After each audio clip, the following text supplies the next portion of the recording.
Luxury life, बहुत से लोग कहते हैं भाई उसकी लाइफ देखो कितनी लग्ज़री है। चाहे वो बाबा हो, चाहे वो कोई मंत्री हो या कुछ हो, यहाँ अभी उसकी लाइफ देखो अभी कितने शान से चलता है, कितने ज़िंदगी उसकी ऐशो आराम की है यार। उसकी ज़िंदगी तो देखो। मैं उनसे बस एक ही बात कहना चाहता हूँ कि कभी अपनी ज़िंदगी को देखो कि तुम्हारी ज़िंदगी जैसे है सेम टू सेम ऐसे ही उनकी भी ज़िंदगी है। लग्ज़री नाम केवल वो आपको महसूस होता है। उनसे पूछो कि आपकी लाइफ लग्ज़री है तो कहेंगे नहीं, मेरी लाइफ तो लग्ज़री नहीं है, ट्रंप की लाइफ लग्ज़री है। कोई बाबा है कितनी भी अच्छी लाइफ स्टाइल जी ले, कितना भी धन दौलत ऐशो आराम में जी ले, अंत में तो उसको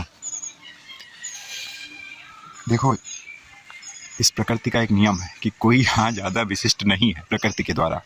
कभी कभी आपने कुत्तों को देखा होगा कि वो गाड़ी में चलते हैं, अच्छा उनको ट्रीट दिया जाता है इंसानों के तरीके से, उनका भोजन बहुत अच्छा होता है।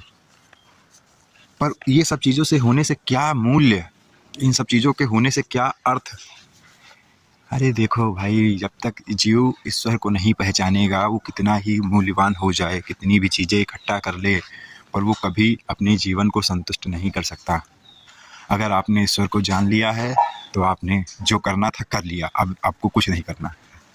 शरीर के द्वारा जो कर्म हो रहे हैं वो तो होते रहेंगे शरीर के रहने तक, पर आपको अब कुछ नहीं, वो कृत्य हो गया।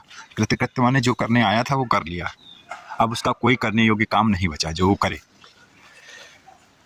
और अगर आपने ईश्वर को नहीं जाना है तो आप ज़िंदगी भर करते रहोगे, करते करते मौत हो जाएगी, फिर भी आप अपूर्ण रहोगे, और फिर जैसे भाव रहेंगे, जैसे कर्तापन रहेगा, उसी प्रकार से जन्म होगा, फिर आप योनियों में भटकते फिरेंगे।